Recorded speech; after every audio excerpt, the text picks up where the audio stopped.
Hello everyone, welcome to the class Gazala Khan with psychology exam. आज हम discuss करने वाले हैं बाकी के टॉपिक जो कि हिस्ट्री ऑफ साइकोलॉजी हम लोग देख रहे थे। ओके, तो इसका जो बाकी का पार्ट्स था उसको आज हम डिस्कस करेंगे। इसमें कोई डाउट रहा हो तो आप पूछ सकते हैं कल की क्लास में, नहीं तो फिर कंटिन्यू आगे से करते हैं। किसी को कोई रिवीजन चाहिए हो तो वो भी बता सकता है।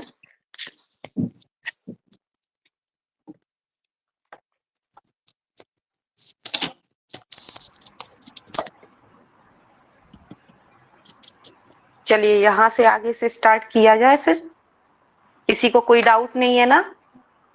No ma'am. ओके,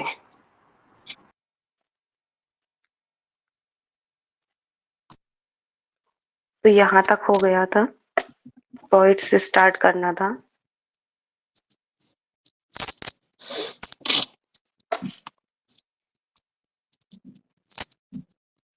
आज की और कल की रिकॉर्डिंग आज मिलेगी। ओके, और ये पीपीटी भी मिल जाएगी साथ में।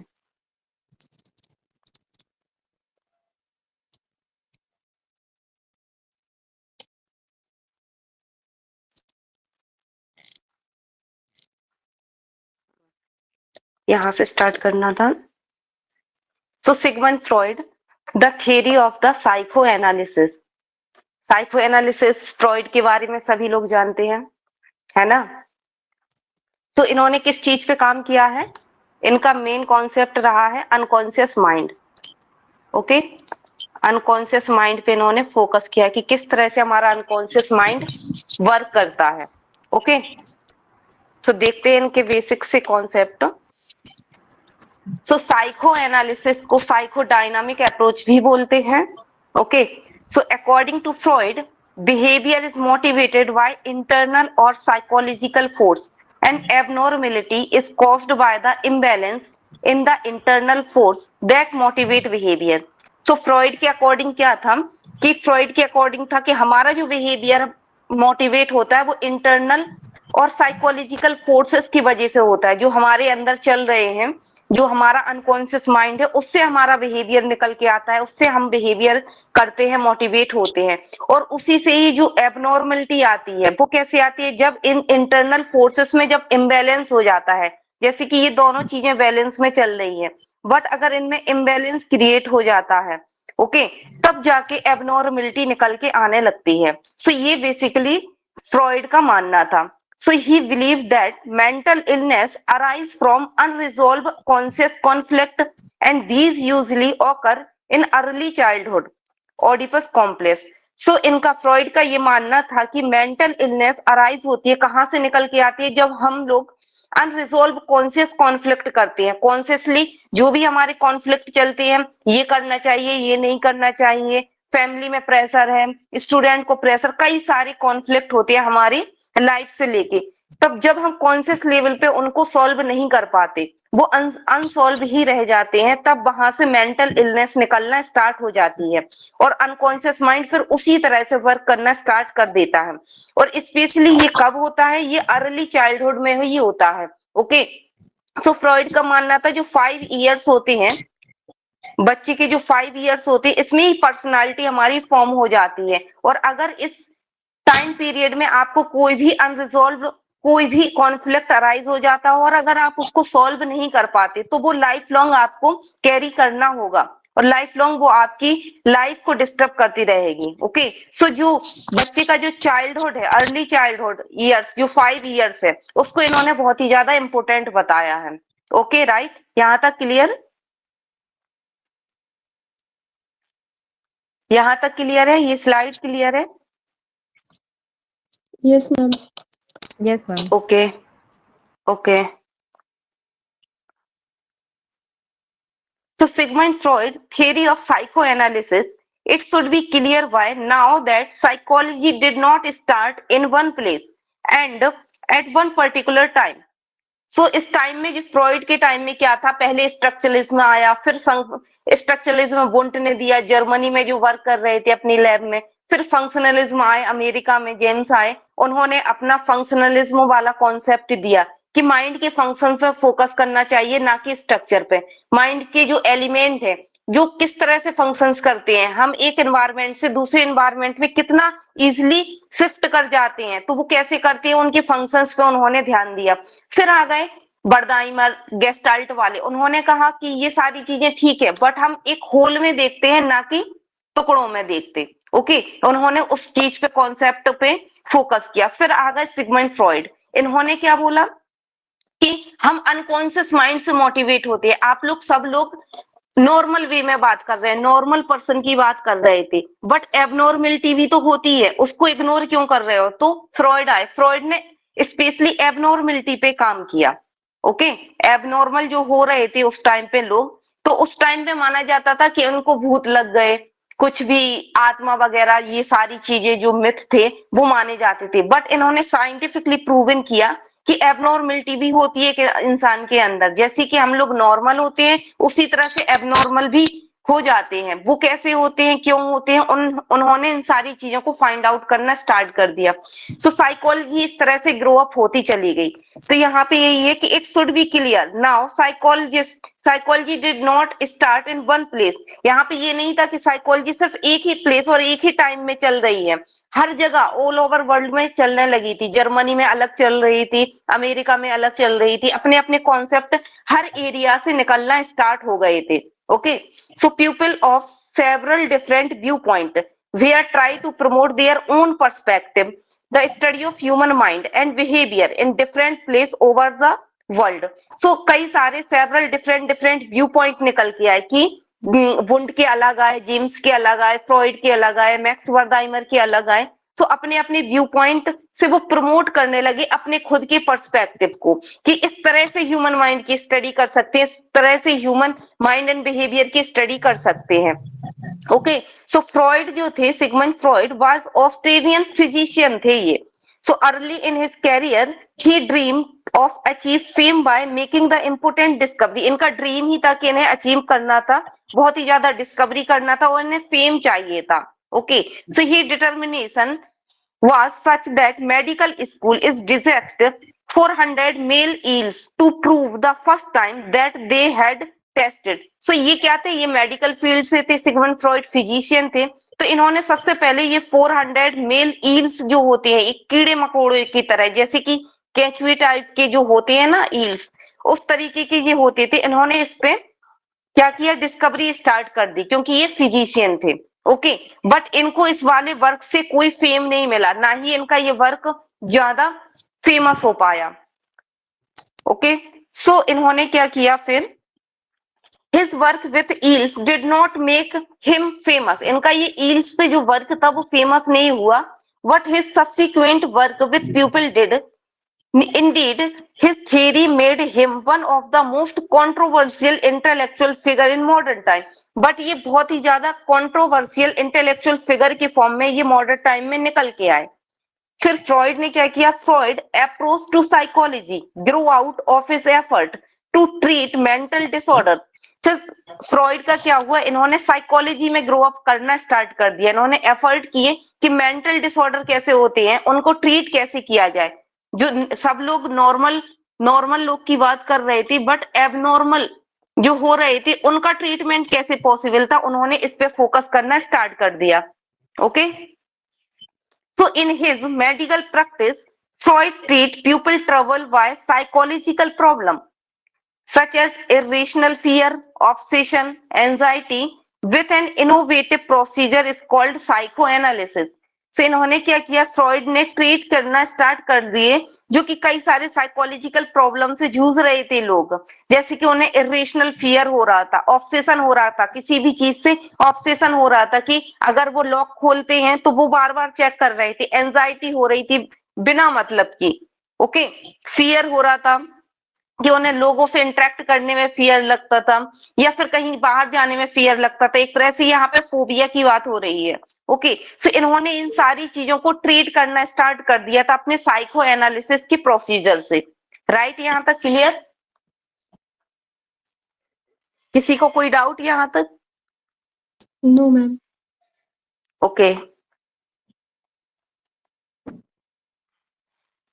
So decades of experience proving into his patient lives provide much of the inspiration of Freud theory. तो बहुत सारे पेशेंट को ये इंस्पायर भी करी इनकी ये theory. So he also gather material while looking inward and examining his own anxiety, conflict and desire. इन्होंने क्या किया कि लुकिंग इनवर्ड, अपने खुद के अंदर देखो और एग्जामिन करो कि आपको क्या एंजाइटी है, कॉन्फ्लिक्ट है और आपकी डिजायर क्या है. ओके, एक तरह से इन्होंने उनको ही अवेयर करवाया कि आपके अंदर चल क्या रहा है, उसको सबसे पहले जानो. So Freud patient suffer from nervous disorder for which he had other doctors could find no physical cause. So therefore it was thought he cause must be in the mind, and that where the Freud begin to explore. So Freud की जो patient थी वो सफर कर रही थी nervous disorder. वो nervous हो जाती थी, किसी के सामने अपने आप को प्रेजेंट नहीं कर पा रहे हैं, कुछ उनको अपने आप ट्रबल सा हो रहा है, कांप रहे हैं. तो ये उन्होंने डॉक्टर्स को दिखवाया, लेकिन कोई भी फिजिकल फाइंडिंग नहीं आई, कोई भी फिजिकल कॉजेस नहीं आए. सो इन्होंने क्या किया, फिर इन्होंने कहा कि ये कॉज आ रहे हैं तो कहाँ से आ रहे हैं, ये कॉज इनके माइंड से आ रहे हैं. तो फ्रॉइड ने फिर माइंड पे स्टडी करना स्टार्ट कर दिया था. फिर जाके उन्होंने अनकॉन्शियस माइंड का फाइंड आउट किया. ओके, कि हमारा अनकॉन्शियस माइंड भी होता है जिससे कि हम लोग मोटिवेटेड होते हैं. सो इन्होंने फिर माइंड के स्ट्रक्चर्स को बताया. फिर देन इसके बाद he proposed that there is an unconscious unaware mind into which we push or repress all of our threatening urges and desire. So इन्होंने प्रपोज किया अनकॉन्शियस माइंड. अनकॉन्शियस माइंड को इन्होंने बताया कि अनकॉन्शियस माइंड क्या होता है, इससे हम अनअवेयर होते हैं और ये इससे क्या होता है, इससे जो भी चीजें होती है वो पुश होती हैं, रिप्रेस कर जाते हैं इसके थ्रू. हम चीजों को, जो भी हमारी डिजायर है, जो भी हमारी अर्जेस हैं और जो भी हमारी फंटेसीज है, वो हम कॉन्शियस लेवल पे उनको पूरा नहीं कर सकते because of social rules, family background, सारी चीजें आ जाती हैं. तो क्या होता है कि हम पुश कर जाते हैं और रिप्रेस कर जाते हैं ये सारे मटेरियल्स, एक तरह से अपनी इच्छाओं को मार देते हैं. ओके, एक सेकेंड.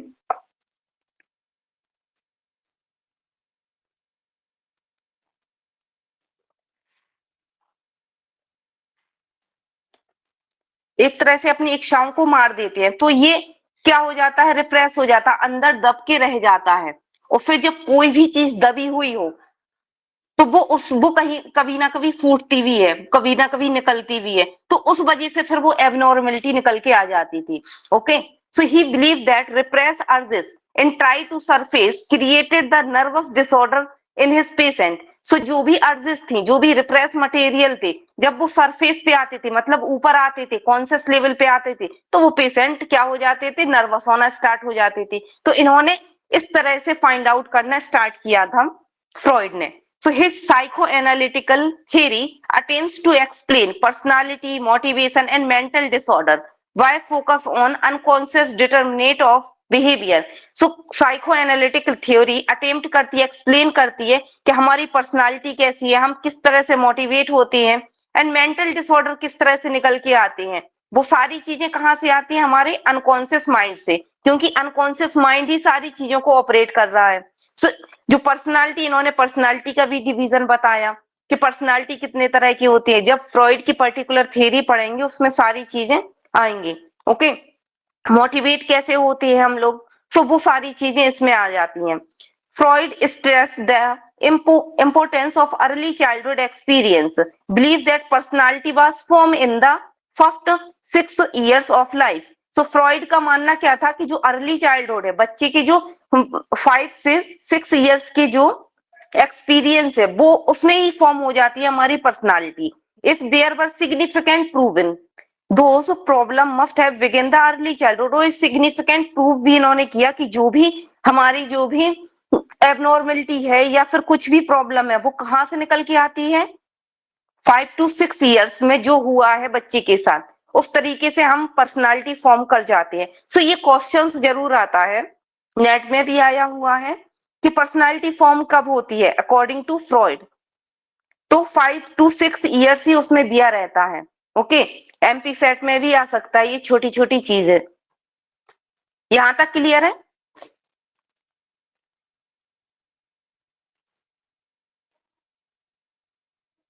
यहाँ तक किसी को कोई डाउट? No, ma'am.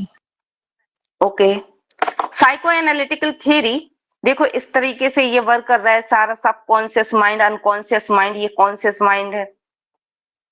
सो इस तरीके से ये सारी चीजें चलती हैं। Psycho analytical theory is an approach to psychology that emphasize systematic study of psychological forces that underlie human behaviour, feelings, emotion, and how they might relate to early experience. It is especially interest dynamic relation between conscious motivation and unconscious motivation. ये conscious और unconscious motivation का एक dynamic relation है, okay जिससे कि फिर abnormality निकल के आती है, जिससे कि हमारी पर्सनालिटी फॉर्म होती है, सारी चीजें इसी का रोल प्ले करती है। तो यहाँ पे साइको एनालिटिकल अप्रोच फोकस करती है main unconscious thought process which manifest themselves of individual behaviour, जो कि हमारा इंडिविजुअल बिहेवियर्स को निकालती है unconscious thought. Patient explore unresolved issues and conflict from the past they are that are believe to affect them in the patient. So patient explore करते हैं unresolved issues and conflict को। जो भी patient है वो क्या कर रहे हैं, एक्सप्लोर कर रहे हैं, जो कि उनके इश्यूज सॉल्व नहीं हुए हैं, जो कि उनकी लाइफ में कॉन्फ्लिक्ट चल रहे हैं। और ये सारी चीजें निकल के कहां से आ रही हैं, हमारे पास्ट एक्सपीरियंसेस से, और वो प्रेजेंट में आ रही हैं और हमारी लाइफ को खराब कर रही हैं। सो पेशेंट एक्सप्लोर करता है इन सारी चीजों को। जब फ्रॉइड अपनी थेरेपी लगाते हैं तो वो इन्हीं सारी चीजों पे फोकस करवाते हैं, तभी पेशेंट फिर उन अंदर जो उनकी चल रहा है वो सब चीजें निकालते हैं फ्री एसोसिएशन मेथड में। ये सारी चीजें आएंगी, थेरेपी अलग से आएगी साइको एनालिटिकल अप्रोच की, और पर्सनालिटी की थ्योरी अलग आएगी। Okay, so centred around the concept that some maladaptive functioning is in play and that the maladapting is the last of the part of the unconscious mind. So psychoanalytical therapy focus on relieving and resolving the unconscious conflict। वही घूम फिर के बात आ रही है कि resolve नहीं हो पा रहे हैं, सॉल्व नहीं हो पा रहे हैं unconscious conflict. Okay,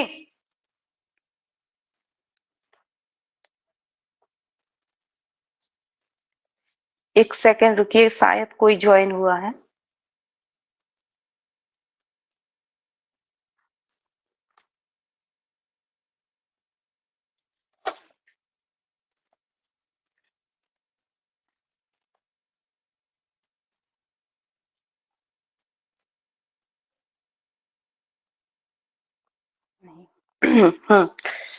so unconscious mind, unconscious mind, अब इन्होंने माइंड के डिवीजन बताए हुए हैं। सबसे पहला क्या है, कॉन्शियस, दूसरा है प्री कॉन्शियस, एंड थर्ड है क्या, unconscious. Okay, so conscious mind क्या है, कोई बताएगा?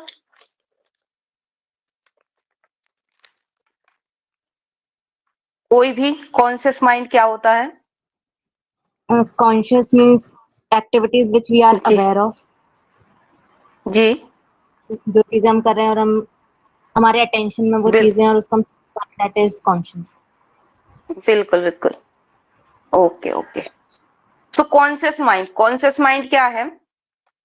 The small amount of mental activity we know about, जो भी एक्टिविटी हम करते हैं कॉन्शियस लेवल पे, जैसे कि अभी हम क्लासरूम में है, क्लास ले रहे हैं, तो आप कॉन्शियस हो और आप अवेयर भी हो यहाँ पे कि आप क्या कर रहे हैं। ओके, सो वो सारी चीजें जिसमें हम अवेयरनेस हमें होती है, तो वो सारी चीजें क्या आ जाती है कॉन्शियस माइंड में। चाहे हमारे थॉट कैसे चल रहे हैं, फीलिंग कैसी चल रही है, थॉट फीलिंग बिहेवियर, वो कैसे चल रहे हैं, एक्शंस क्या हो रहे हैं हमारे, वो सारी चीजें कॉन्शियस लेवल में हम जब अवेयर होते हैं तो वो हमारा कॉन्शियस माइंड कहलाता है। ओके, देन प्री कॉन्शियस क्या होता है? इसमें हम pre conscious things we could be aware of it we unwanted for tried. So इसमें क्या करना पड़ता है, हमें ट्राई करना पड़ता है, थोड़ा सा एफर्ट लगाना पड़ता है, जब जाके हमें याद आता है। ओके, सो हमारे थॉट फीलिंग एक्शंस इन सब में क्या करना पड़ता है, हमें थोड़ा सा एफर्ट लगाना पड़ता है, तब जाके याद आता है। जैसे कि अगर हम पूछें कि आपने परसों डिनर में क्या किया था, तो उसमें आपको थोड़ा सा एफर्ट लगाना पड़ेगा। जैसे कि एग्जाम हॉल में एग्जाम देने बैठते हैं, तो जब क्वेश्चंस हम लोग टिक करते हैं या कोई भी क्वेश्चंस अटेम्प्ट करते हैं, तब हम जब सोचते हैं तो उस टाइम हमारा प्री कॉन्शियस माइंड वर्क करता है, क्योंकि हम वहां पे एफर्ट लगा रहे होते हैं कि इसका ये है या इसका ये है। ओके, तो वहां पे हमारा प्री कॉन्शियस माइंड होता है एक्टिव। देन इसके बाद आएगा अनकॉन्शियस माइंड। इसमें हम अनअवेयर होते हैं, इसमें हम टोटली अनअवेयर होते हैं कि हमारी मेंटल एक्टिविटी कैसी चल रही है। सो अनकॉन्शियस थिंग्स भी unaware of and can not be become aware of. So सारी चीजें अब अनअवेयर हैं, तो उस वजह से हम इनडायरेक्टली मोटिवेट भी हो जाते हैं और हम बिहेवियर करने लगते हैं। जैसे कि एबनॉर्मल कोई पेशेंट है, वो रात में उठ के कहीं जाने लगा या फिर वो बेवजह एग्रेशन दिखाने लगा। ओके, हम पूछा भी कि एग्रेशन का रीजन क्या है, क्या हुआ आपकी लाइफ में, या अभी क्यों इतने इरिटेट हो रहे हो, तो उसको रीजन नहीं पता होगा। तो वो सारी चीजें उसकी ऑपरेट कहाँ से हो रही हैं? अनकॉन्शियस माइंड से, क्योंकि वो अनअवेयर है अपने थॉट से, फीलिंग से, बिहेवियर से, एक्शन से। ओके, सो इन्होंने ये 3 डिवीजन बताए थे फ्रॉइड ने माइंड के। सो जो कॉन्शियस माइंड होता है, जैसे कि ये आइसबर्ग वाली थ्योरी ये थी कि एक बर्फ की तरह इन्होंने अपना बताया था एक स्ट्रक्चर फॉर्म में, कि जैसे कि ये है कॉन्शियस माइंड, ये ऊपर सतह पे जो है ये कॉन्शियस माइंड है। ओके, और ये है अनकॉन्शियस प्री कॉन्शियस माइंड, इसको सबकॉन्शियस भी कहते हैं। देन ये जितना भी है वो है unconscious mind. So unconscious mind यहाँ पे हम अवेयर ही नहीं है, बिल्कुल तरह से अनअवेयर है यहाँ पे, और यहाँ पे हम एफर्ट डालेंगे तब जाके हम अवेयर हो जाएंगे, क्योंकि ये सरफेस पे तुरंत आ जाता है थोड़ा सा एफर्ट लगाने में। ये सरफेस पे जाने में प्रॉब्लम होता है, आ तो जाता है ये सरफेस पे, बट हम अनअवेयर होते हैं कि ये क्यों आया। देन कॉन्शियस माइंड, यहाँ पे हम फुली अवेयर होते हैं, फुली अवेयर होते हैं अपने हर एक एक्शन, बिहेवियर, थॉट, फीलिंग, हर एक चीज से। ओके, सो यहाँ पे देखिए ये थॉट परसेप्शन चलती है। यहाँ पे हमारे थॉट क्या है, परसेप्शंस क्या है। जैसे कि हमने कोई चीज परसीव की, आप क्लासरूम में हैं, आप स्लाइड परसीव कर रहे हैं, देन आप थॉट भी आपके साथ ही साथ आ रहे हैं इन सारी स्लाइड्स के जरिए। ओके, सो ये सारी चीजें क्या हो जाती है, हमारी कॉन्शियस माइंड में आती है। देन प्री कॉन्शियस में हमारी मेमोरी फाइंड हो जाएगी और स्टोर हो जाएगी मेमोरी के। हम ये अभी फ्रॉइड के टॉपिक में हमने क्या क्या पढ़ा हुआ है, सो वो एक तरह से मेमोरी हमारी क्रिएट हो जाएगी, बन जाएगी, और नॉलेज भी हो जाएगी। जो पहले नॉलेज थी उसमें एड ऑन भी हो जाएंगी कुछ चीजें। जो फ्रॉइड की थ्योरी आपने पढ़ी थी, उसमें अगर आपने इसमें पढ़ा है या कुछ भी न्यू सीखा है हिस्ट्री से, कैसे वर्क इन्होंने किया फ्रॉइड ने, तो वो नॉलेज स्टोर हो जाएगी। तो ये प्री कॉन्शियस पे होती है। देन इसके बाद आता है अनकॉन्शियस। अनकॉन्शियस में फियर होगा, अनएक्सेप्टेबल सेक्सुअल अर्जेस होंगी, डिजायर होंगे, वॉयलेंट मोटिव्स होंगे, इरेशनल विशेस होंगी, इमोरल अर्जेस होंगी, सेल्फिश नीड होगी, सेमफुल एक्सपीरियंस होंगे और ट्रोमेटिक एक्सपीरियंस होंगे। और ये traumatic experience specially 5 to 6 years में होते हैं, जब अर्ली चाइल्डहुड होती है, बच्चे फॉर्म कर जाते हैं, और इसी ट्रोमेटिक एक्सपीरियंस की वजह से फिर उनमें आगे जाके एबनॉर्मेलिटी निकल के आती है। और अनएक्सेप्टेबल सेक्सुअल अर्जेस, जैसे कि बचपन में आज के टाइम में बहुत ही हो रहा है बच्चों के साथ सेक्सुअल अब्यूज स्कूल्स में, तो इसी वजह से काउंसलर्स भी अपॉइंट किए जा रहे हैं और काफी सारी चीजें देखने को मिल रही हैं। तो उनका जो एक्सपीरियंसेस है वो जाके आगे उनको ट्रॉमेटिक इवेंट फिर वो निकल के आती हैं। और वॉयलेंट मोटिव्स, जैसे कि एक तरह से घरेलू हिंसा, वॉयलेंट हो जाते, हस्बैंड वाइफ के साथ हो जाते, तो वो कैसे हो रहा है, उनकी वो मोटिव्स कहाँ से निकल के आ रही हैं, और उनको पता भी नहीं, वो इतना इरिटेट हो जाती है, इतना घर का माहौल बेकार कर देते हैं, तो वो वॉयलेंट मोटिव्स उनके अनकॉन्शियस से निकल के आ रहे हैं। इरेशनल विशेस, कोई इरेशनल सी चीज है जो कि सोशली एक्सेप्टेबल नहीं है, बट करते हैं, जैसे कि हस्बैंड वाइफ के साथ कई सारे इरेशनल विशेस रखते हैं जिससे कि वाइफ परेशान हो जाती है। तो ये सारी चीजें हमारी अनकॉन्शियस माइंड से ही वो निकल के आती है। बिकॉज ऑफ दैट उनको वो ट्रॉमेटिक एक्सपीरियंस रहा है, उनकी उस तरीके से फॉर्म हुई है पर्सनालिटी, इस वजह से वो आगे भी कैरी आउट होते चले जा रहे हैं और अपनी डेली लाइफ की चीजों को डिस्टर्ब कर जाते हैं। ओके, सो इतना सारी चीजें भरी हुई होती है हमारे अनकॉन्शियस माइंड में अकॉर्डिंग टू फ्रॉइड। यहां तक किसी को कोई doubt?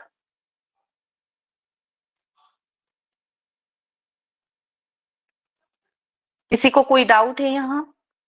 No ma'am. Okay.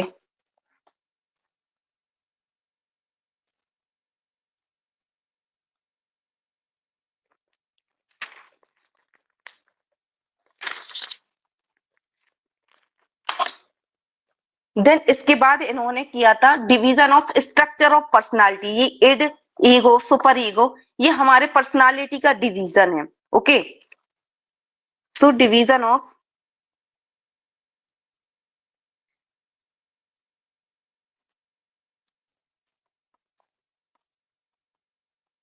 Structures of personality.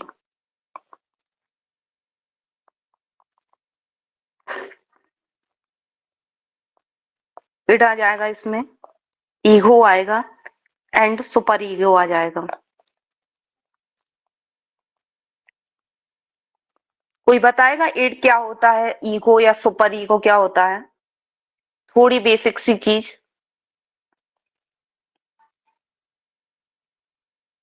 Anybody, कोई भी बेसिक सी चीज जो भी आपको पता हो।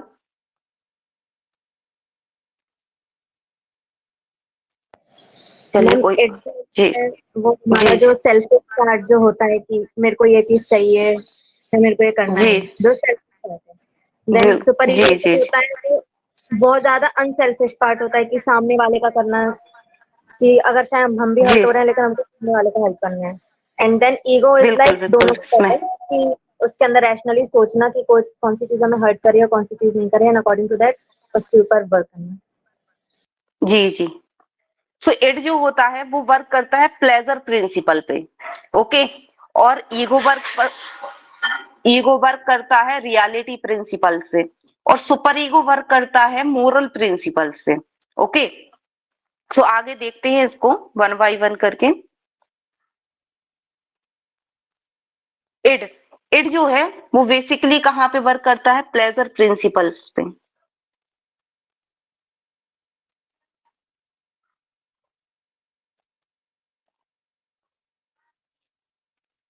यहाँ पे अभी बेसिक से समझा रहे हैं, बाकी थियरीज में आएगा सारी चीजें। सो इट वर्क करता है हमारा प्लेजर प्रिंसिपल से। सो ये अनकॉन्शियस से भी ऑपरेट होता है। Unconscious unstable instate which people are born with pleasure oriented and selfish. So इसमें एक बच्चा जो होता है वो प्लेजर ही चाहता है और सेल्फिश होता है कि हमें ये चाहिए तो ये चाहिए ही है। ये बर्थ के टाइम होता है। ओके, ये बर्थ के टाइम बच्चे में होता है और इसी तरीके से फिर फॉर्म हो जाती है पर्सनालिटी। इसी वजह से 5 to 6 इयर्स फ्रॉइड ने बोले थे, क्योंकि उसी टाइम में ये सारी चीजें आ जाती हैं।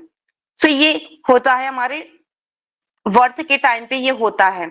सो इसमें क्या है कि वो डिमांड करता है, उसको तुरंत के तुरंत नीड की फुलफिलमेंट चाहिए। उसने बोला कि हाँ हमें आइसक्रीम खाना है, तो उसको वहां पे आइसक्रीम ही खाना है, नहीं तो वो कुछ नहीं करेगा। उसको उसने कोई भी टॉय देख लिया तो वो वहां पे गिर जाएगा, पड़ जाएगा, कुछ भी करेगा, लेकिन वो लेके ही रहेगा। तो वहां पे वो सेल्फिश हो जाता है, उसको वहां सोसाइटी का कुछ भी नजर नहीं आता। Okay, seeking structures amoral demand imminent, मतलब कि उसे इमिनेंट वो सारी चीजें चाहिए। ग्रेटिफिकेशन, उसको नीड तुरंत फुलफिल चाहिए, उसकी जो भी नीड है वो तुरंत फुलफिल करना है उसको। सो ये सारी चीजें इड में आती हैं क्योंकि ये प्लेजर प्रिंसिपल पे वर्क करता है। और ये ऑपरेट कैसे होता है? अनकॉन्शियस माइंड से। ओके, और फिर आ जाता है हमारा ईगो। ईगो आता है, ईगो जो वर्क करता है वो रियलिटी प्रिंसिपल्स पे करता है।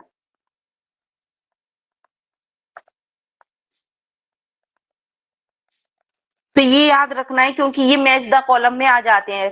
प्लेजर प्रिंसिपल, रियलिटी प्रिंसिपल, सो ये सारी चीजें इस तरह से हमें मैच द कॉलम में भी देखने को मिलते हैं। और घुमा फिरा के अगर आना हो तो वो एक AR वाले, रीजन वाले, असर्शन रीजन वाले भी क्वेश्चंस आते हैं कि उन्होंने प्लेजर प्रिंसिपल डाल दिया, साथ ही इड की एक डेफिनेशन दे दी, बट उसको कनेक्ट अनकॉन्शियस माइंड से कर दिया, तो फिर भूल जाते कि इड के साथ तो प्लेजर प्रिंसिपल पड़ा हुआ था, अनकॉन्शियस माइंड तो हमने उसमें पढ़ा हुआ था माइंड के डिवीजन में। तो इस तरीके से ये इंटर रिलेटेड भी है ये कॉन्सेप्ट, सो रिलेट करके चलना है। सो ईगो क्या करता है, ईगो वर्क करता है रियलिटी प्रिंसिपल पे कि कॉन्शियस वर्क करता है, कॉन्शियसली ये ऑपरेट होती है। So rational driven by reality principle, balance demand और इड और सुपर ईगो, ये क्या करता है, इड और सुपर ईगो के बीच में बैलेंस बना के रखता है। ओके, जैसे कि एक बच्चा है, उसने उसने कोई टॉय देखा और वो मचल गया कि नहीं उसको वही चाहिए वही चाहिए वही चाहिए, तो वहां पे क्या हो जाएगा, इड वर्क करेगा। और सुपर ईगो क्या करेगा, सुपर ईगो उसको रोकेगा कि नहीं, और पापा के पास पैसे नहीं है, या ये टॉय ज्यादा अच्छा नहीं है, कुछ भी वो बोल जाएगा सुपर ईगो। तो इन दोनों चीजों को बैलेंस कौन करता है, ईगो बैलेंस कर जाता है कि एक तरीके से वो उन दोनों को बैलेंस करके उस चीज को रिजॉल्व कर जाता है कि हाँ ये वाला, चलो ये वाला महंगा है, ये ना लेके दूसरा ले लो। तो यहाँ पे सुपर ईगो भी शांत हो जाएगा और इड भी शांत हो जाएगा। ओके, और रियलिटी में भी हम जी जाएंगे कि हाँ पापा के पास पैसे कम थे तो ये वाला ले लिया। तो इस तरीके से ये वर्क करता है। देन सबसे लास्ट आता है सुपर ईगो। सुपर ईगो क्या करता है, ये मोरल प्रिंसिपल पे वर्क करता है सबसे पहले तो।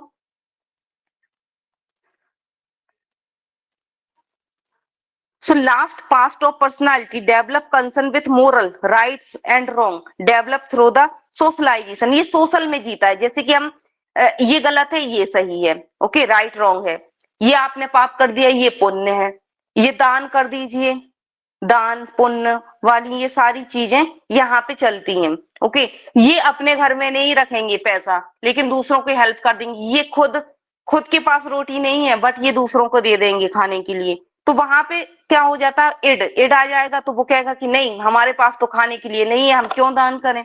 तो ईगो उसमें बैलेंस कर जाता है, दोनों के बीच में ईगो बैलेंस कर जाएगा। ओके, तो इस तरीके से ये ऑपरेट हो जाती हैं ये सारी चीजें। ये एक तरह से लाइक का एंजल काम करता है, ये एंजल्स की तरह ये काम करेगा। और ये एक तरीके से हॉर्न, जैसे कि राक्षस वगैरह नहीं होते, उस तरीके से ये काम करते हैं। ओके, यहां तक किसी को कोई प्रॉब्लम कोई डाउट पूछ सकता है वो।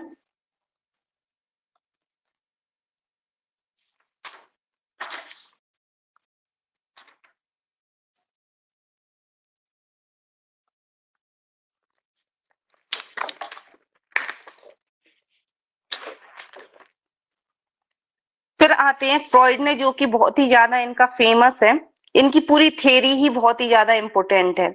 चाहे वो मोटिवेशन में हो, मोटिवेशंस में भी ये आ जाते हैं, पर्सनालिटी में तो आते ही आते हैं, साइकोथेरेपीज में भी ये आ जाते हैं और हिस्ट्री में भी ये आ जाते हैं। सो कई इनका बहुत ही ज्यादा वर्क है, सो ये हर जगह पे भी आ जाते हैं। सो इन्होंने डिफेंस मैकेनिज्म दिया। ओके, तो डिफेंस मैकेनिज्म,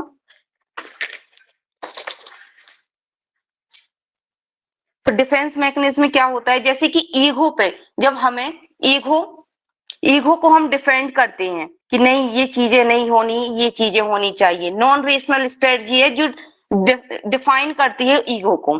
ओके, सो जैसे कि रिप्रेशन, रेशनलाइजेशंस, प्रोजेक्शंस, ये इन्होंने बेसिक से डिफेंस मैकेनिज्म दिए हैं। जब ईगो थ्रेटन फील करता है, ईगो को कोई खतरा होता है, तब हम ऐसे डिफेंस लगा देते हैं। जैसे कि ऐसा सबके साथ होता है कि कोई चीज हम करना चाहते और हम कर देते, बट लोग कहते कि हाँ तुमने ऐसा क्यों किया, तो फिर हम अपना एक एक्सक्यूज निकाल देते हैं। तो वहां पे हम अपने ईगो को थ्रेटन फील नहीं होने देते, खतरा फील नहीं होने देते, तो हम इस तरीके से डिफेंस बना लेते हैं। ओके, अपने ईगो को सेफ रखने के लिए। सो सबसे बेसिक सा जो है वो है रिप्रेशन, ये सबसे बेसिक्स है। अब रिप्रेशन क्या होता है, मोस्ट बेसिक डिफेंस मैकेनिज्म है जो कि अनकॉन्शियस फॉरगेट, इसे अनकॉन्शियस फॉरगेट भी कहते हैं कि अनकॉन्शियसली हम भूल जाते हैं, अनकॉन्शियसली फॉरगेटिंग।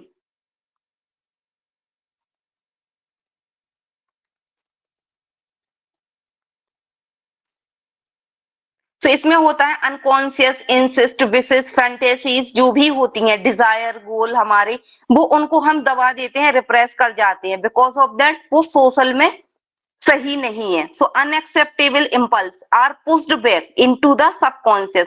सो अनएक्सेप्टेबल जो हमारी डिजायर्स हैं, जो हमारे इम्पल्स हैं, उनको हम पुश करते हैं, अंदर की तरफ दबाते हैं और सबकॉन्शियस माइंड में वहां पे डाल देते हैं। ओके, जैसे कि फॉर एग्जाम्पल कुछ एक अर्जेस है कि हाँ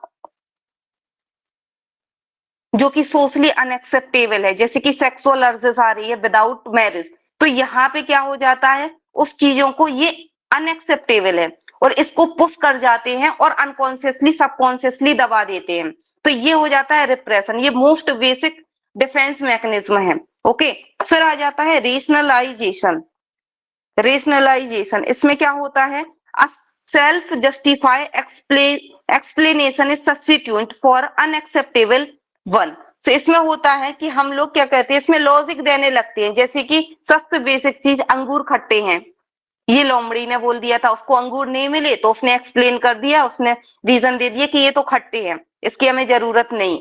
सो जो भी उन्होंने किया होता है, जो भी एक्शंस फीलिंग्स उनकी आती है, वो जस्टिफाइड कर देते हैं उल्टी। जैसे कि कोई ड्रेस पसंद आई और वो हमें नहीं मिली, वो किसी फ्रेंड को मिल गई, अब फ्रेंड के पास देखी तो फिर बोल देते कि हाँ ये इतनी पसंद नहीं आई थी, या इसकी क्वालिटीज खराब है, या इसका कपड़ा सही नहीं है, ये गंदा हो जाएगा जल्दी, तो अपने तरीके से एक एक्सक्यूज बना लेते हैं, अपने एक्शंस को जस्टिफाइड कर देते हैं। सो ये रेशनली करते हैं ये सारी चीजें कि अरे हमने तो सोच समझ के ये नहीं किया, कि हमने ये ड्रेस नहीं ली सोच समझ के, क्योंकि ये तो खराब होनी है, इसका फैब्रिक अच्छा नहीं है, तो ये रेशनलाइजेशन डिफेंस हो जाता है।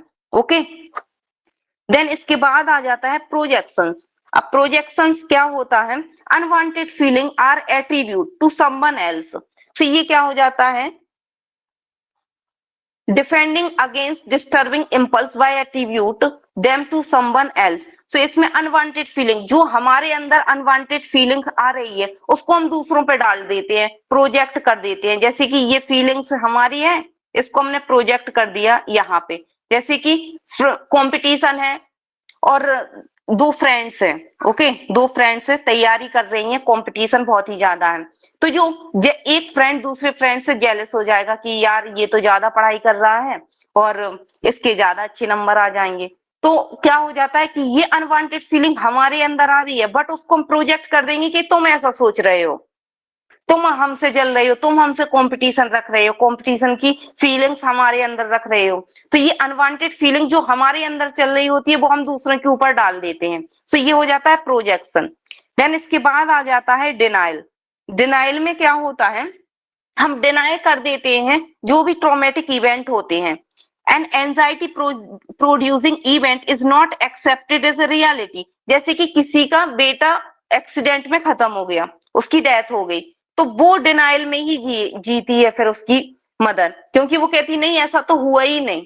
जैसे किसी के हस्बैंड का डेथ हो गई, एक्सीडेंट हो गया, कुछ भी, तो फिर वो डिनाइल में चली जाती कि नहीं ऐसा नहीं होता, वो शॉक्ड में चली जाती, ऐसा होता है ना। ये कभी एक्सपीरियंस किया है या कभी देखा है अपनी सोसाइटीज में, किस तरह से डिनाइल करने लगती कि नहीं ऐसा तो हुआ ही नहीं होगा। जैसे कि मदर अपने बेटे का रूम वैसे ही रखती है कि नहीं वो आएगा, वो फिर से रहेगा, वो गया ही नहीं कहीं, तो उस तरीके से वो रियलिटी को डिनाई करते हैं। देन इसके बाद आ जाता है रिग्रेशन। रिग्रेशन क्या होता है, in order to face stress and earlier developmental period out. So इसमें होता है रिग्रेशन में, जैसे कि हमें कोई भी थ्रेटन फील हुआ, कोई भी खतरा फील हुआ, हमें कोई भी कुछ भी चीज हमें फील हुई, तो हम उसको क्या करते हैं, अपने पीछे की स्टेज में मूव ऑन कर जाते हैं। ओके, जैसे कि फॉर एग्जाम्पल एक लड़की है, वो रात में आ रही है, उसकी मदर ने पूछा कि किसके साथ इतनी लेट क्यों आई, क्या हुआ, तो फिर वो अरे मम्मी मुझे तो बहुत ही ज्यादा प्यास लग रही है, ठंड लग रही है, प्लीज मुझे पानी दे दो। तो मतलब एक बच्चों की तरह वो हरकतें करना स्टार्ट हो जाती है, रिग्रेशन। तो मतलब इसमें वो पीछे चली जाती है, अपनी एक स्टेज से वो पीछे चली जाती है, जिससे कि वो बच्चों की तरह बिहेव करती है। तो इससे उसके जो कॉन्शियस लेवल पे जो चीजें होती हैं, जो ईगो जो कॉन्शियस लेवल पे थ्रेटन फील हो रहा था वो कम हो जाता है। ओके, देन इसके बाद आ जाता है डिस्प्लेसमेंट।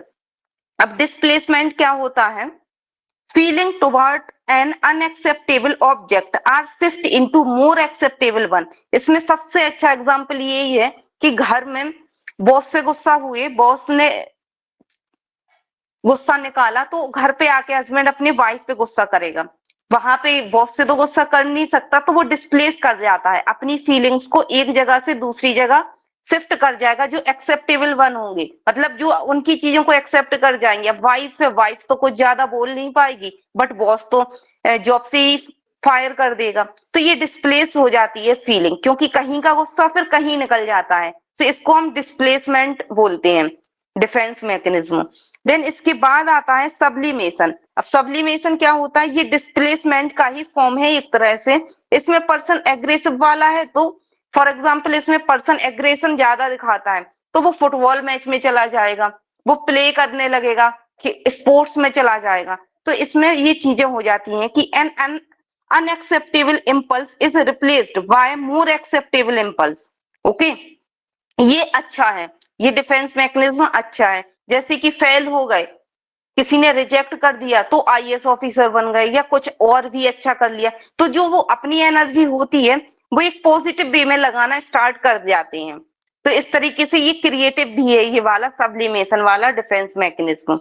ओके, देन आ जाता है रिएक्शन फॉर्मेशन। इसमें अपोजिट इम्पल्स को वो फॉर्म कर लेते हैं, जस्ट अपोजिट बिहेव करते हैं, जस्ट अपोजिट ही ये बिहेव करते हैं। And unacceptable motives us change due to a except opposite. Okay, जैसे कि किसी भी मम्मी से या पापा से बहुत ही ज्यादा एग्रेशन फील हो रहा है, या जेलस फील हो रही है, या किसी फ्रेंड से जेलस फील हो रही है, तो वो ये नहीं दिखाएगा कि हाँ हमें तुमसे जेलस फील है, वो उसके जस्ट अपोजिंग बिहेव करेगा, कि बहुत ही प्यार से बोलेगा, बहुत ही अच्छे से बोलेगा, कि उसकी वो चीजें नहीं दिख पाए। ओके, जैसे कि होता है रिलेटिव्स में, होता है कि कोई किसी से जेलस फील करता है, ओके, बट वो और भी ज्यादा अच्छे से वो आंटीज बोलने लगती है, अरे बेटा क्या कर रही हो, क्या नहीं कर रही है, क्या पढ़ाई में हो रहा है, तो वो उस तरीके से और प्यार से बोलने लगती है। सो जस्ट अपोजिट वो फॉर्म कर जाते हैं अपने रिएक्शंस को। ओके, यहां तक कोई डाउट डिफेंस मैकेनिज्म में? बाकी जो होगा वो इनके पर्टिकुलर थ्योरीज में पढ़ेंगे, काफी सारी चीजें हैं इनकी, और डिटेल्स में पढ़ेंगे। मैम रिएक्शन रिप्रेशन तो फॉर्मेशन सप्रेशन में क्या और अंतर होता है? एक एक कोई बोलिए, वन बाय वन करके। जी, मैम रैशनलाइजेशन और रिएक्शन फॉर्मेशन में क्या बेसिक डिफरेंस है? रेशनलाइजेशन और रिएक्शन फॉर्मेशन थोड़ा सिमिलर है। रिएक्शन फॉर, जी जी जी, रेशनलाइजेशन में क्या होता है कि हम एक लॉजिक देते हैं, अपने बिहेवियर के पीछे एक लॉजिक देंगे, और इसमें हम जस्ट लॉजिक नहीं देंगे, सिर्फ अपोजिट बिहेव करना स्टार्ट कर जाते हैं। ओके, जैसे कि रेशनलाइजेशन में हुआ कि अगर हम फेल हो गए एग्जाम में, तो बोल देते कि नहीं पेपर टफ था, एग्जाम बहुत ही ज्यादा टफ था, अरे हमारे तो इतने आ गए, हमारे फ्रेंड के तो इतने भी परसेंटेज नहीं आ पाए। तो मतलब ऐसा लॉजिक देते हैं जैसे कि उनको समझ आ जाए, बिल्कुल रियल लगे। और अपोजिट रिएक्शन फॉर्मेशन में क्या है, सिंपली वो अपोजिट फॉर्म कर जाते हैं इम्पल्स अपनी, जैसे कि किसी को जेलस फील हो रही है किसी के साथ, किसी से कंपटीशन है, तो उसमें वो अपोजिट और प्यार से बोलेंगे, और प्यार से, कि उसको ये फील ना हो पाए। इसमें कोई लॉजिक वगैरह नहीं आता। Okay okay ma'am. ओके, और किसी को कोई डाउट? मैम रिप्रेशन और सप्रेशन में क्या अंतर होता है? सप्रेशन कहाँ है, सप्रेशन, अच्छा सप्रेशन ये होता है, वो एना फ्रॉइड ने दिया था, और फ्रॉइड के ये बेसिक से ये वाले मैकेनिज्म है। सप्रेशन और रिप्रेशन थोड़े से सिमिलर हैं, थोड़े थोड़े से सिमिलर हैं। उसमें सप्रेशन में होता है कि जो भी हमें चीजें याद आती हैं, अनवांटेड फीलिंग्स जो होती हैं वो याद आती हैं, तो उसको हम दबाते चले जाते हैं। रिप्रेशन और सप्रेशन बहुत ही सिमिलर है, बहुत ही ज्यादा सिमिलर। कहीं कहीं तो ये अपोजिट में ही आ जाता है, ऐसे लिख के, सप्रेशन और रिप्रेशन। बाकी जो माइनर माइनर से डिफरेंसेस हैं वो इनकी थ्योरी में कवर अप होंगे। ओके ओके, और किसी को कुछ पूछना हो? आगे चलें,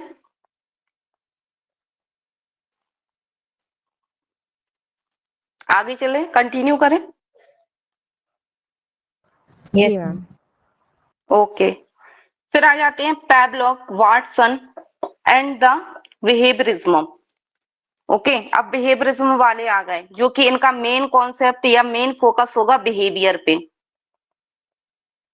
बिहेवियर कैसे निकल के आ रहा है, ऑब्जर्वेबल, कि जिस चीज को हम ऑब्जर्व करते हैं उस पे इनका मेन फोकस होगा। और ये है पैवलोव, जो इनका एक्सपेरिमेंट डॉग पे था। ये है स्किनर, ओके, इनका रैट पे था। तो ये एमपी सेट में आ सकती हैं ये छोटे छोटे से क्वेश्चंस कि किसका एक्सपेरिमेंट किसके उसमें था। ये है वेंड्यूरा, जिन्होंने ऑब्जर्वेशन लर्निंग दी कि हम ऑब्जर्व करके भी सीखते हैं। ये वाटसन है, जिन्होंने लिटिल एल्बर्ट पे काम किया।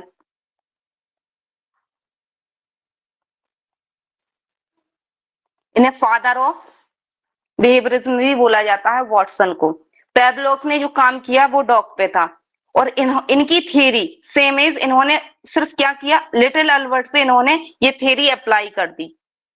ज्यादा इनकी थ्योरी में कुछ नहीं है, सिर्फ पैवलोव की थ्योरी बहुत ही ज्यादा इंपॉर्टेंट है, और स्किनर की है, वेंड्यूरा की है। इन्होंने, वाटसन ने सिर्फ इतना किया कि ये सारे लोग एनिमल्स पे वर्क कर रहे थे, एनिमल्स पे एक्सपेरिमेंट कर रहे थे, तो इन्होंने डायरेक्ट एक ह्यूमंस पे एक्सपेरिमेंट कर दिया। तो इनको फिर फादर ऑफ बिहेवियरिज्म बोला जाने लगा। ओके, अब इनके कॉन्सेप्ट देखते हैं।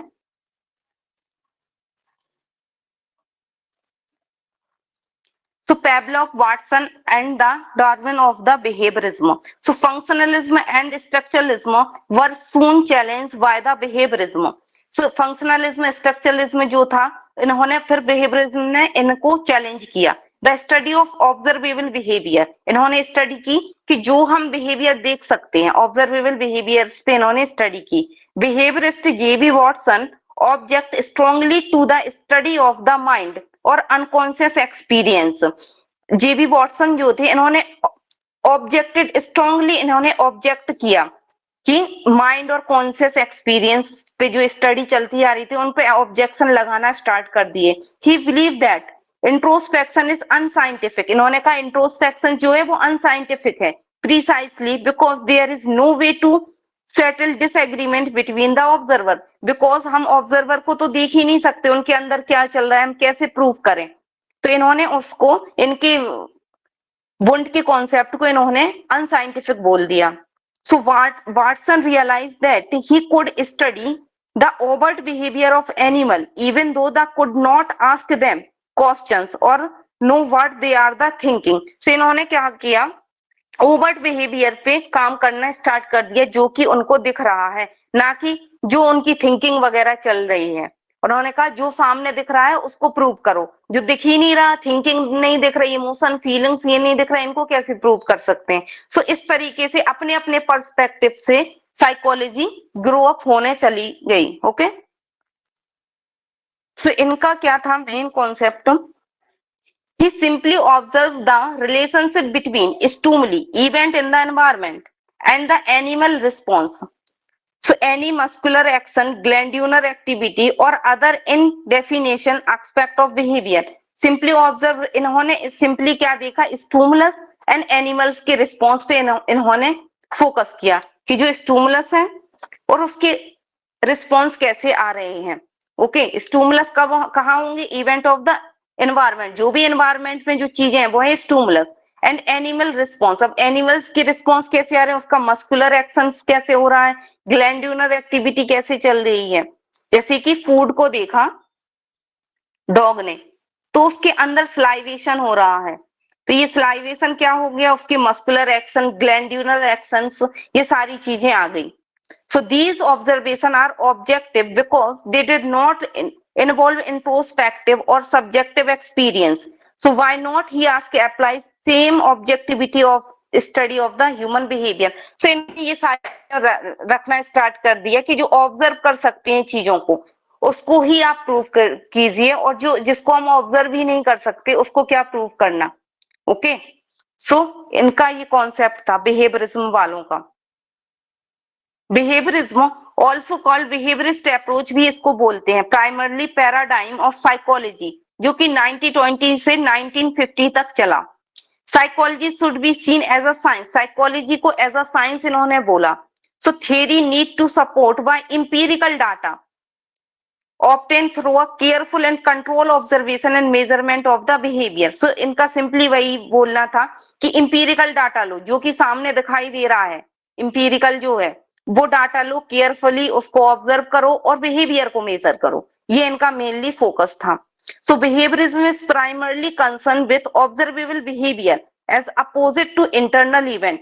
बिहेवियरिज्म का प्राइमरली कंसर्न था कि ऑब्जर्वेबल बिहेवियर्स को फोकस करना था, ना कि अपोजिट इंटरनल इवेंट की थिंकिंग कैसी है, इमोशंस कैसी हैं, ये सारी चीजों का लेना देना इनका नहीं था.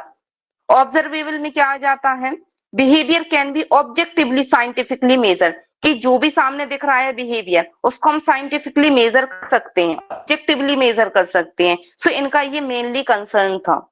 ओके सो यहाँ तो बेसिक सी चीजें हैं, बाकी जो यूनिट 5 में इनका पूरा है, लर्निंग की पूरी थियरीज हैं, जो कि हम नेक्स्ट वाली क्लासेस से स्टार्ट कर देंगे यूनिट 5. ओके सो बिहेवियरिज्म में क्या है, लर्निंग, चेंज इन बिहेवियर, एक तरह से लर्निंग होती है जिससे हमारे बिहेवियर में चेंजेस आते हैं. सो स्टिमुलस होता है, प्रोसेस चलती है, देन रिस्पॉन्स निकल के आता है.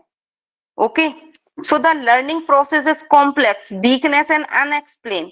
सो ये सारी चीजें हो जाती हैं इसमें. Assumptions of stimulus response is too simple, सबसे ज्यादा ये सिर्फ इसी पे चलेंगे, एसआर कंडीशंस पे.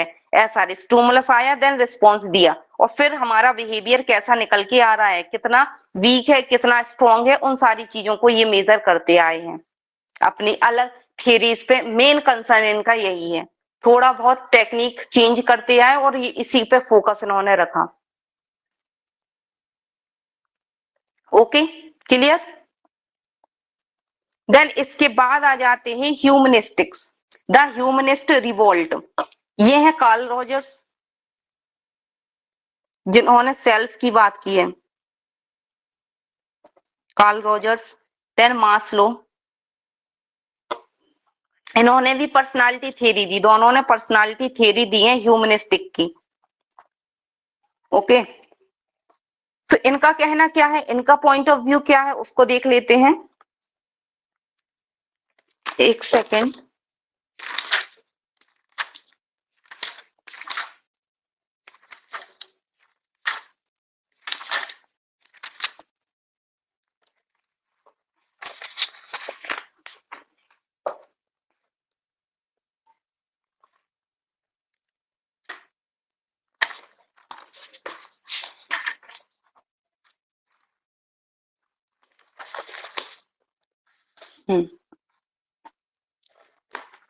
सो ह्यूमनिस्टिक साइकोलॉजी, ह्यूमनिस्टिक साइकोलॉजी, अब बिहेवियरिज्म के बाद फिर ह्यूमनिस्टिक्स वाले आए. ह्यूमनिस्टिक्स वाले ने क्या बोला, humanistic psychology also known as the third force से बोलते हैं, और इसकी स्टार्टिंग हो गई थी 1950 से. So this perspective grow largely out of frustration with both behaviourism and psycho analysis. ये बहुत ही ज्यादा फ्रस्ट्रेट हो गए थे बिहेवियरिज्म वालों से और साइको एनालिसिस वालों पे, क्योंकि साइको एनालिसिस सिर्फ एबनॉर्मलिटी की बात कर रहा था और बिहेवियरिज्म वाला ओनली एसआर की बात कर रहा था कि स्टिमुलस है तो रिस्पॉन्स है, अदरवाइज कुछ भी नहीं है. अगर कोई चीज सामने है तभी हम रिस्पॉन्स देंगे, अदरवाइज हम कुछ भी नहीं चलता, ना ही थिंकिंग चल रही है इनके अकॉर्डिंग, बिहेवियरिज्म वालों के अकॉर्डिंग, ना ही इमोशंस आ रहे हैं, ऐसा कुछ भी नहीं है. तो ये सारी दोनों चीजों को लेके ह्यूमनिस्टिक वाली क्या हो गई थी, फ्रस्ट्रेटेड हो गई थी. इन्होंने सोचा कुछ न्यू इजाद किया जाए, कुछ न्यू निकाला जाए. तो इनके अकॉर्डिंग न्यू क्या था, the focus of psychology should not be on observable behaviour and how it can be manipulate. इनका फोकस था, focus of psychology should not be observable behaviour. इन्होंने कहा कि हम कैसे मैनिपुलेट कर सकते हैं बिहेवियर को. So not should be in unconscious motivation, और ना ही अनकॉन्शियस मोटिवेशंस को, जो कि साइको एनालिसिस वालों ने बताया था. इसको हम मैनिपुलेट कैसे कर सकते. इन्होंने तो कहा कि इस स्टिमुलस है और रिस्पॉन्स आ गया खाली, ये इन्होंने बिहेवियरिज्म वालों ने बोल दिया. साइको एनालिसिस वालों ने बोला कि अनकॉन्शियसली हम मोटिवेट होते हैं, लेकिन ये अगर बिहेवियर आ रहे हैं तो सेम एज, अगर ये बिहेवियर नेगेटिव है तो हम ऐसे ही तो कैरी आउट अपनी लाइफ में नहीं करेंगे. तो इन बिहेवियर को मैनिपुलेट हम कैसे करेंगे, उन सारी चीजों को ह्यूमनिस्टिक्स ने फोकस किया. इन्होंने एक तरीके से पॉजिटिव ऑप्टिमिस्टिक व्यू पॉइंट रखा था। ऑप्टिमिस्टिक व्यू पॉइंट था, ये याद रखना है। आशावादी, एक ह्यूमन बीइंग्स को लेके एक आशावादी इनका विचार था। ओके, सो ह्यूमनिस्टिक्स क्या है? Beginning in 1950 he diverse oppositions to behaviorism and psychoanalytical theory blended to a loose alliance eventually become a new school called humanism. So 1915 से शुरुआत हो गई थी। बिहेवियरिज्म और साइको एनालिसिस थ्योरी की जस्ट अपोजिट था ये humanism. So humanism is a theoretical orientation that emphasize that unique quality of the humans, especially their freedom and their potential for the personal growth. So इनका क्या मानना था humanism वालों का? Humanist एक ऑप्टिमिस्टिक व्यू, आशावादी व्यू रखते हैं ह्यूमन नेचर को लेके। They maintain that people are not bound of their animal, habitat and environment circumstance. अब ऑप्टिमिस्टिक व्यू कैसा? जैसे कि फ्रॉइड ने बोला था कि 5 to 6 इयर्स में ही हमारी पर्सनालिटी फॉर्म हो जाती है, अब हम चेंज ही नहीं कर सकते, वही कैरी आउट होगी। बट इनके अकॉर्डिंग क्या है कि अगर बन भी गई तो उसको हमें चेंज भी तो करना है।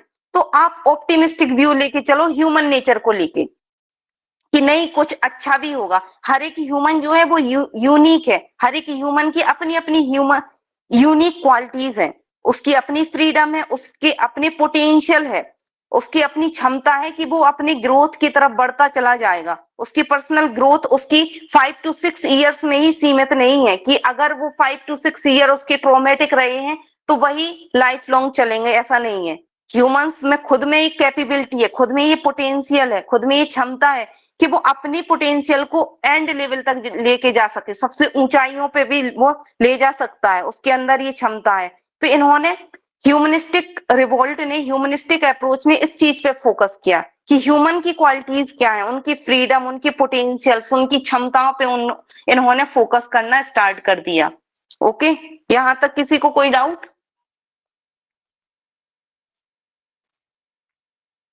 किसी को कोई डाउट यहां तक? No, ma'am. Okay. So humanistic says because human are fundamentally different from the animal. Humanistic वालों को मानना था कि human different है animal से। Research on animal has little relevance on the understanding of human behavior. जैसे कि behaviorism वाले क्या कर रहे थे? Animals पे रिसर्च कर रहे थे और ह्यूमंस पे अप्लाई कर रहे थे कि डॉग पे रिसर्च की, रैट पे रिसर्च की और उनके अकॉर्डिंग इन्होंने ह्यूमंस पे अप्लाई करना स्टार्ट कर दिया था। तो ह्यूमनिस्टिक वालों ने बोला कि ये फंडामेंटली डिफरेंट है, रिसर्च एनिमल पे आप कर रहे हो बट अंडरस्टैंड कर रहे हो ह्यूमन बिहेवियर को, ऐसा नहीं है, ये लोग डिफरेंट है। So the most prominent architect of humanistic movement, humanistic movement में दो बंदे बहुत ही ज्यादा इंपॉर्टेंट है। कार्ल रॉजर्स जिन्होंने सेल्फ की स्टडी की, रियल सेल्फ, आइडियल सेल्फ, ये इनकी थ्योरीज में आएंगे जब डिटेल्स में पढ़ेंगे। अब्राहम मास्लो, इन्होंने नीड थ्योरी दी, हायरार्किकल थ्योरी जो बोलते हैं, नीड थ्योरी इन्होंने दी थी। So Rogers argue that human behaviour govern primarily by each individual essence of self and self concept इन्होंने दिया कि ह्यूमंस के अंदर इसेंस है, सेल्फ है, विच एनिमल, जो कि एनिमल्स में नहीं है। अब एनिमल्स में सेल्फ क्या होगा? एनिमल्स में क्या क्षमता है, क्या क्वालिटीज है कि वो अपने आप को ग्रो करे, बट ह्यूमंस में है। तो इस तरीके से इन्होंने ह्यूमंस की बिहेवियर्स को डिफाइन किया। देन इसके बाद आता है Rogers and Maslow maintain that to fully understand pupil behavior, psychologists must take into account fundamental human drive toward a personal growth. So ये personal growth की तरफ फोकस थे। ओके, ह्यूमंस है, उनकी फ्रीडम है,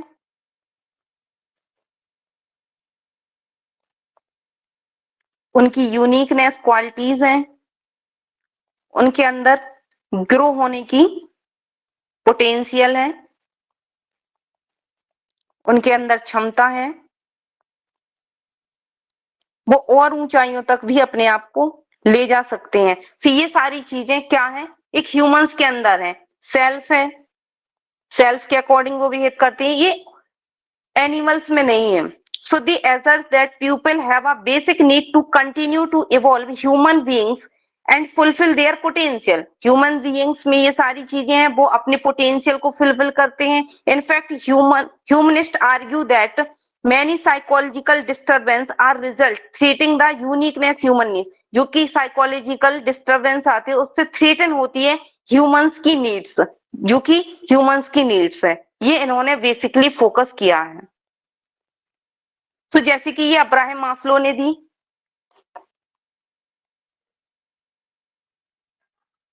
मास्लो की ये थ्योरी है नीड थ्योरी।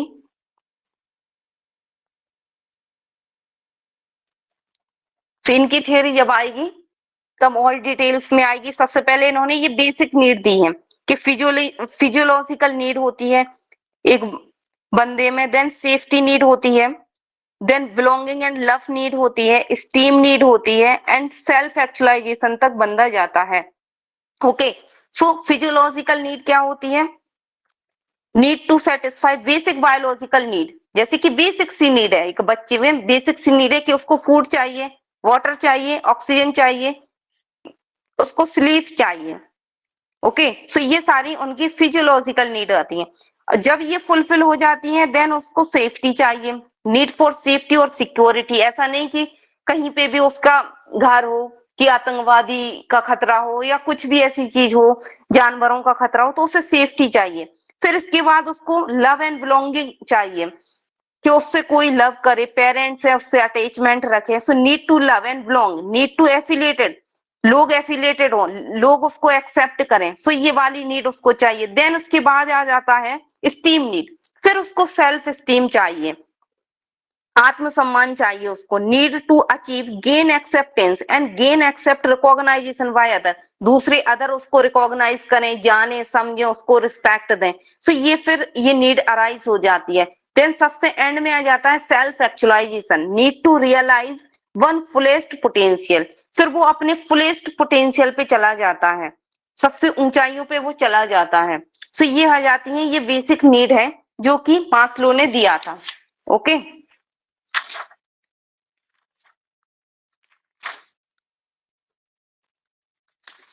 किसी को कोई डाउट यहां तक? इसके आगे देखते हैं बाकी इनका जो कॉन्सेप्ट होगा, नीड थियरीज वगैरह, ये सारी चीजें पर्सनालिटी में आएंगी डिटेल्स में। अभी यहाँ पे सिर्फ बेसिक्स देख रहे थे। तो ह्यूमनिस्टिक्स greatest contribution to psychology was probably been a innovative treatment of psychological problem and disorders। so humanistics जो थे इन्होंने ट्रीटमेंट भी दिया साइकोलॉजिकल प्रॉब्लम जो कि डिसऑर्डर है, इनका ट्रीटमेंट भी दिया। इनकी सबसे फेमस जो है कार्ल रॉजर्स ने जो अप्रोच दी थी, साइकोथेरेपी दी थी, पर्सन सेंटर्ड थेरेपी, वो कार्ल रॉजर्स ने दी थी। ओके, जो कि हम थेरेपी वाले पार्ट्स में डिस्कस करेंगे विथ डिटेल्स। सो अभी ये याद रखना है कि कार्ल रॉजर्स ने थेरेपी दी, वो क्या है? Person centred therapy. और ये ह्यूमनिस्टिक्स से निकल के आई है ये थेरेपी, इतना भी आपको याद रखना है। ओके, देन इसके बाद आ जाता है एग्जिस्टेंशियलिज्म। अब ये क्या होता है? ये सिमिलर है, एग्जिस्टेंशियलिज्म और ह्यूमनिस्टिक ये थोड़ा थोड़ा सा सिमिलर आपको लगेगा, बस थोड़ी सी बेसिक सा डिफरेंस है। So as said that earlier the major difference between humanism and existentialism is that humanism assume that people are basically good but existentialists assume people have no inherent quality।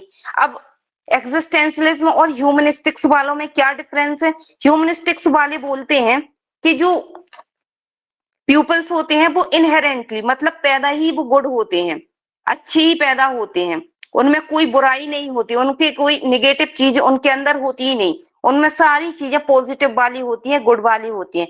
But existentialism ये कहते हैं कि इनके अंदर no inherent qualities होती है, मतलब genetically उनको कुछ नहीं मिला कि वो गुड है बैड है, उनकी किस्मत कैसी है, डेस्टिनी उनकी कैसी है, जो है वो रियलिटी में आएंगे, दुनिया में आएंगे, वो खुद क्रिएट करेंगे, वो अच्छा भी बन सकते हैं और वो बुरा भी बन सकते हैं, वो अपनी डेस्टिनी खुद लिखेंगे।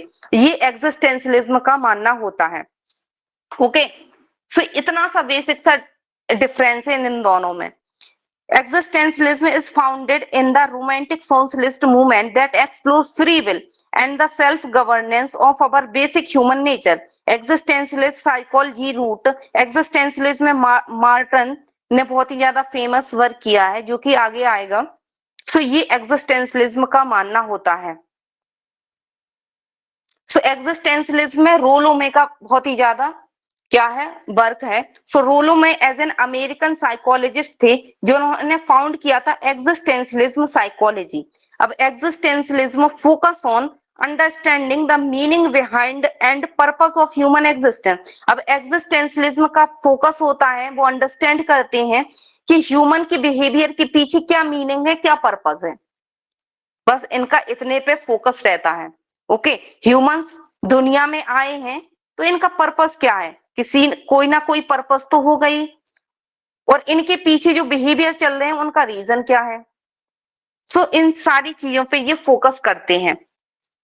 ओके, क्लियर यहां तक? कोई डाउट?